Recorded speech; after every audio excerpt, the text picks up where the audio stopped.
Toss aside the touchy-feely notions of love in business and recognize the real power it holds. Welcome to the Love is Just Damn Good Business podcast with host Steve Farber. Drawing on his work with a wide variety of companies from the Fortune 100 to smaller family-owned businesses, Farber shares inspiring interviews with business leaders and proven strategies for how you can create experiences that your customers will love by developing a culture that your employees, teammates, and colleagues love working in. Discover why and how love, at the end of the day, is just damn good business for you too. Here's your host, Steve Farber.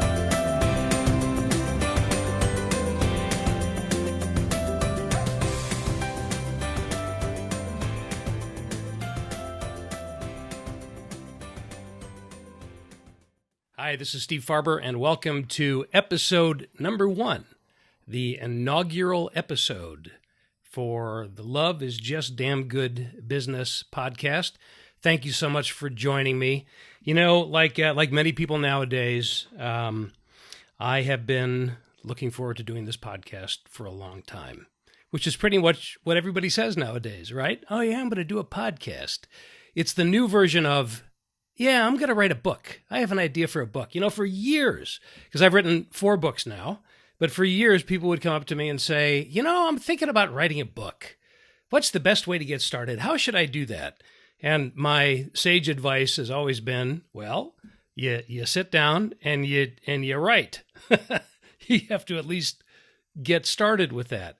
Well, I've done the same thing with this podcasting idea for, it seems like eons now, even though we all know that podcasts have not been around for eons.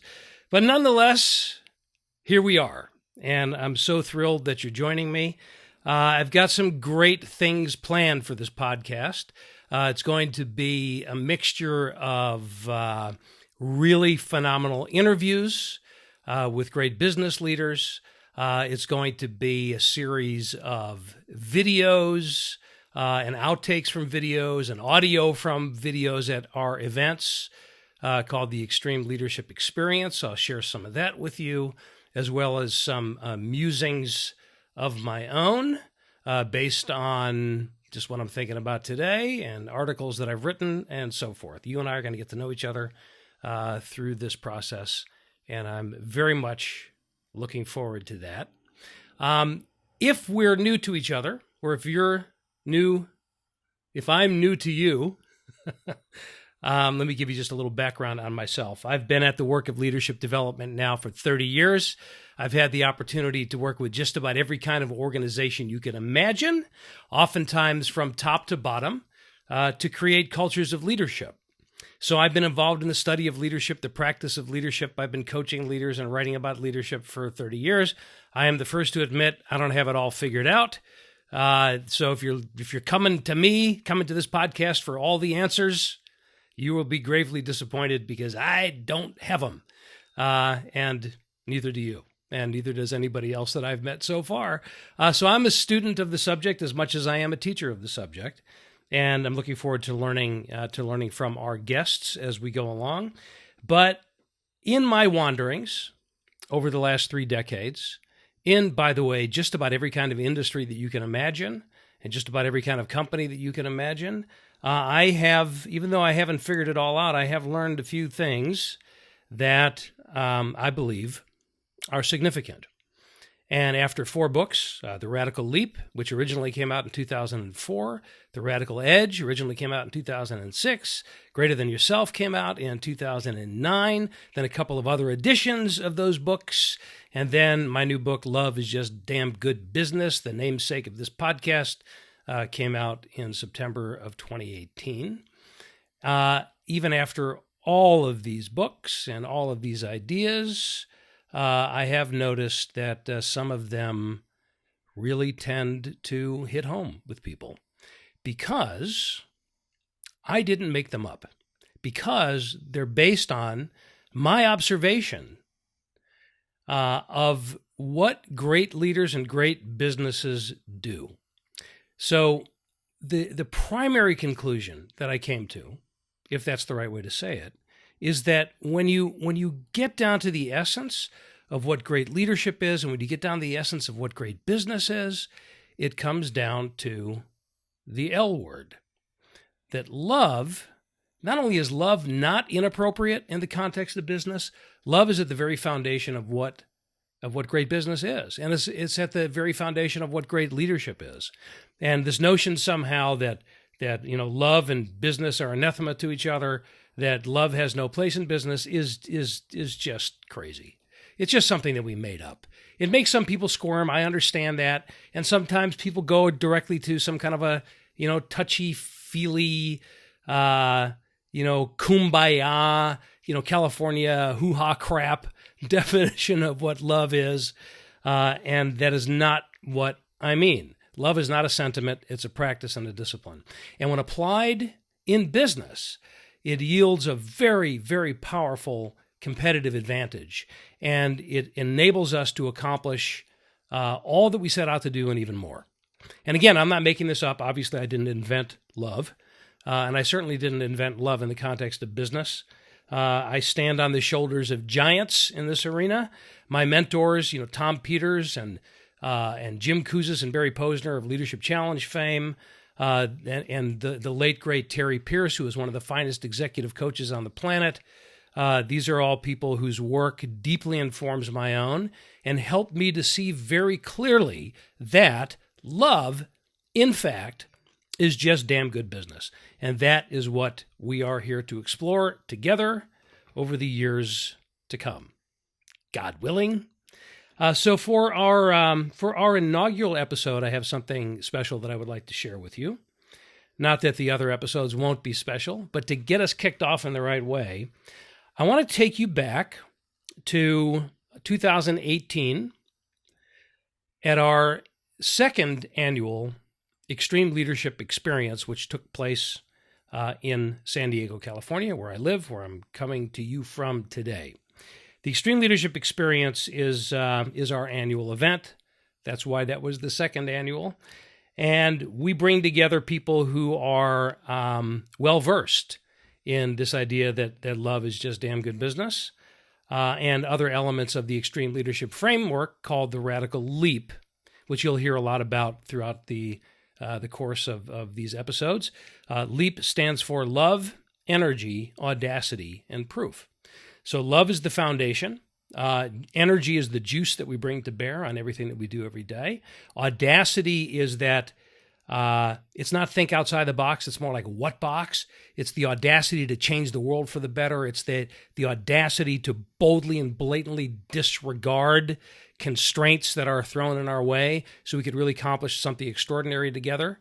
So that's the A in LEAP. And finally, proof is about showing not only the results, but proving that we mean what we say by making sure that our actions line up with our own words.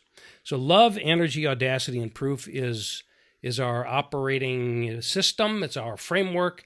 And at the foundation of that is love. Another way to think about it is love generates energy. Love inspires audacity. And ultimately, love requires proof. So, at the Extreme Leadership Experience in 2018, my new book, Love is Just Damn Good Business, had not yet been published, but I did have the manuscript. So I shared with the audience the preface to the book, which is essentially my story and why, my point of view and why I feel this subject is important. So I'd like to share that with you now. Let's hop into the time machine, go back to 2018, to the Extreme Leadership Experience, and I'm going to invite you to sit in the audience as I read to you from the preface to Love is Just Damn Good Business. Enjoy.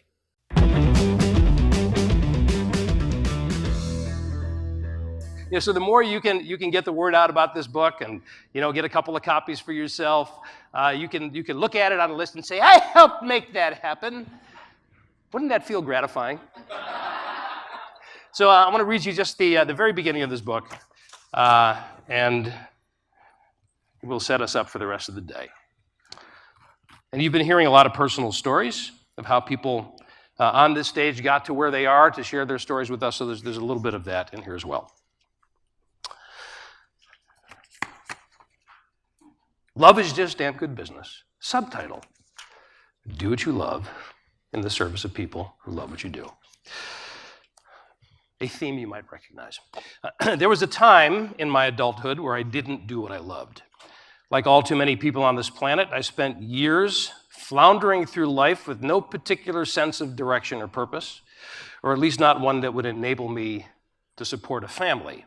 When I was a younger man, I knew exactly what I wanted to do. I'd been playing guitar since I was 13, and if you had asked me in my late teens and early 20s what I was going to do with my life, my answer would have been obvious. Play music, write songs, and perform. I got married at 23, and that marriage came with a huge bonus. My first child, Angelica. By the time I was 24, my son Saul had joined the clan, and at that point I discovered that being a musician and, how do I put this, feeding people were mutually exclusive ideas. Like a gunslinger hanging up his revolver, I hung up my guitar and I started trying to provide for and raise a family. That's when I got into business and eventually came to discover that I was an entrepreneur. Giving up music, however, was extraordinarily painful. I felt like I was grieving the death of a dream. Music had been such a huge part of my personality. It was part of the way I had connected with people and shared who I was. It was what I loved to do. Giving it up as a professional pursuit was so painful that I just stopped playing altogether. At the same time, however, I began to pursue a new, deeply fulfilling dream, fatherhood. I loved my family, I loved my kids, and I got deep gratification in bringing home the paycheck on the all too occasional times when that happened. My first real job was in the commodities futures business. It was a straight commission gig, so it was feast or famine, and that taught me a lot about entrepreneurship because it was really up to me to keep my boat afloat, a lesson that has served me well ever since. Discovering and growing into my natural entrepreneurial inclinations, I soon opened my own brokerage shop, which meant I paid myself a salary, but only if the company created the income to allow it. That was my baptism of fire into the world of business. It's where I learned about hiring people and motivating them to be productive, about marketing, about the stress and pressure of having to make payroll when other people are depending on you for the money to feed their families, and all of the various and sundry things every entrepreneur has to learn. I learned very quickly and painfully. Ironically, the main thing I learned was that even though I loved the game of business, I hated that business. From the outside, it looked pretty cool, the classic American dream. I had my own company and great employees. I was my own boss. I had kids, a house, a car, a dog, and all the middle-class trappings anyone could hope for.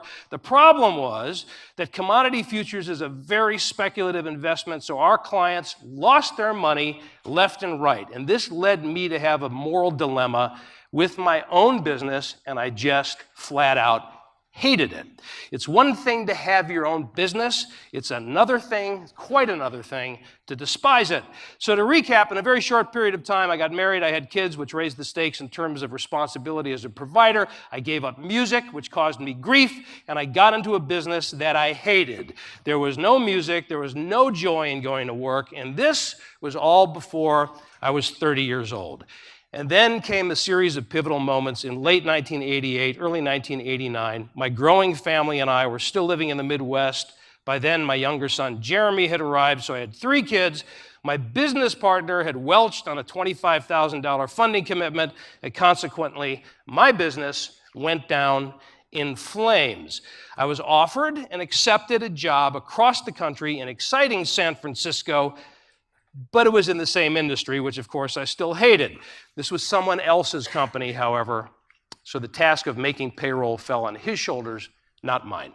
For me, it was a new chapter in a new setting and a chance to start over, sort of. On my lunch break one day, I found myself walking around the financial district of beautiful downtown San Francisco. And even though I felt the excitement and promise of the place and the opportunities it represented, I was still totally, utterly, unequivocally miserable in the grueling, soulless work that I was continuing to grind out every week. I knew 2 things with equal crystal clarity. 1, I had no doubt that there was something I was supposed to be doing on this planet. And 2, I had absolutely no blasted idea what it was. Although I have a strong affinity for the spiritual, I'm not a particularly religious person. But while walking down the street on that blustery San Francisco day in 1989, feeling the woeful churn of a sailor lost at sea, I literally looked up to the sky and whispered through clenched teeth, "Come on, just tell me what I'm supposed to be doing, and I will gladly do it." That was, in retrospect, a pivotal moment. I'd acknowledged that longing voice in my heart that says, I have purpose. It might have been days, at most a few weeks later, but I soon found myself having a conversation with an old friend whom I hadn't talked to in a while. He mentioned that a mutual friend of ours was teaching some kind of workshops for corporations. It was all he said, no more detail, no explanation, and right then, in that moment, after hearing those few ambiguous words, all of my lights went on. That's it, I said. That's what I'm supposed to be doing. I had no idea what it was, but I knew it was for me. I started talking to people about this corporate training thing and soon discovered that there was a whole industry out there. I had no idea there was such a thing as training and development. I dove headlong into the research to learn who did what. That line of work I realized would give me the opportunity to combine my business experience with my love for working with people and also allow me to make use of performance skills that I'd learned on stage. I asked everyone for leads into the industry. I created a resume that made the case for why, inexperienced as I was, I would make a great trainer.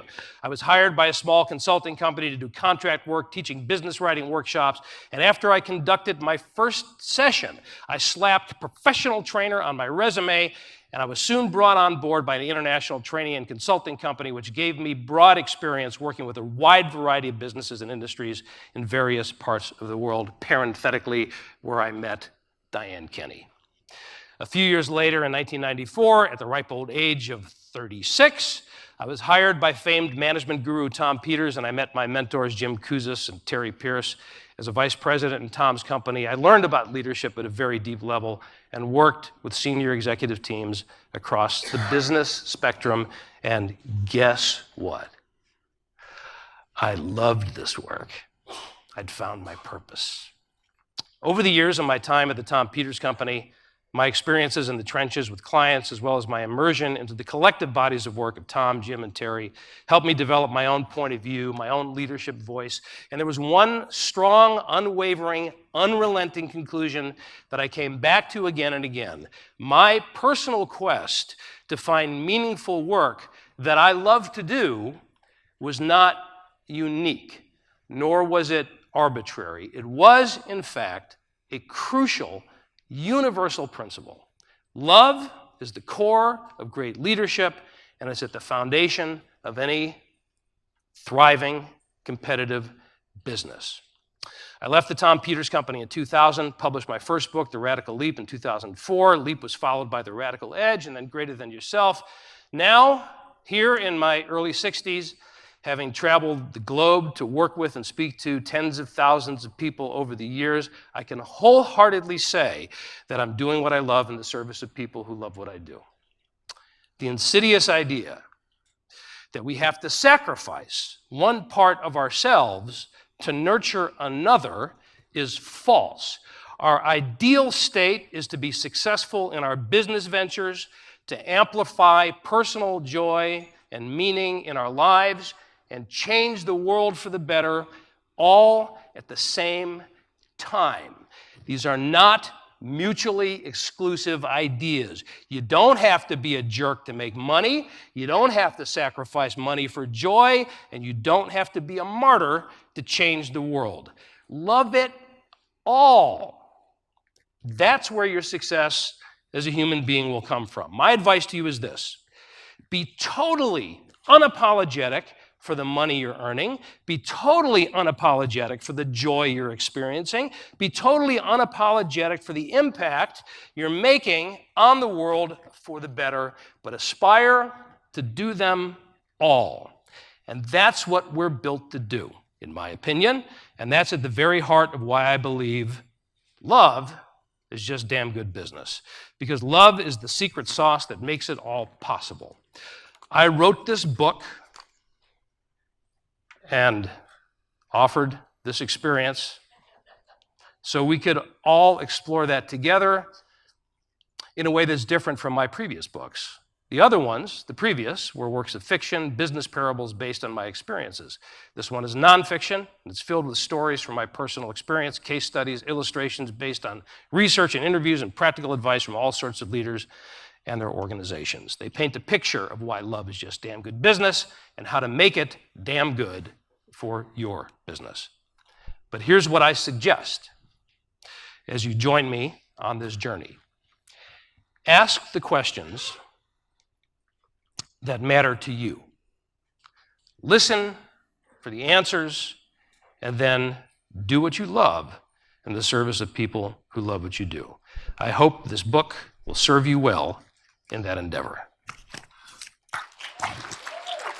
Thank you. So there you have it. Not only was that a pretty good introduction to the book, but I think it's a good introduction to our podcast series as well. We're going to explore these ideas in depth, and my hope is that by virtue of you tuning in to these podcasts, you're going to learn very specific ideas, strategies, tools, techniques, perspectives, etc., to help you operationalize love as a business practice and as a leadership practice. We can all get better at this. There are thousands of ways to apply this. So don't expect this to be a prescription, that you take out your little pad and I tell you exactly what to do. We're going to be discovering these ideas together and these techniques together, but it'll be practical and something that you can put into practice immediately is my hope. Now, the other thing that I'd like you to keep in mind, and perhaps I should have said this up front, but I can't say it enough. And it doesn't matter what order this idea comes in, it's always true. Leadership, fundamentally, has nothing to do with your position or title. This podcast, the relevance of this podcast, has nothing to do with your position or title.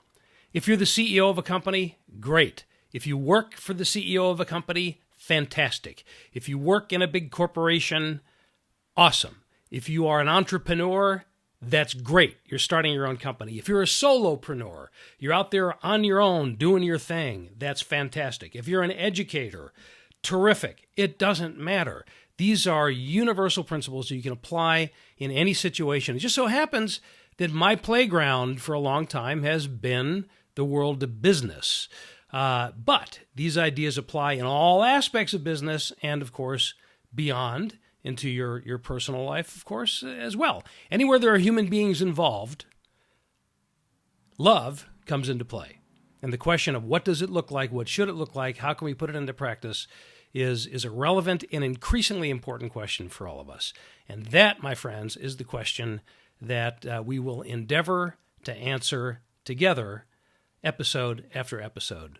Thanks for tuning in. I'll see you next time. Thank you for listening to another episode of Love is Just Damn Good Business with Steve Farber. Join us again next time, because when customer and employee satisfaction just isn't enough anymore, we are here to back you up with specific ideas to operationalize love to make an enormous difference in your business, personal life, and the world around you. Visit our website at stevefarber.com to leave a review. And don't forget to share the love with your colleagues and friends, because after all, it's just damn good business.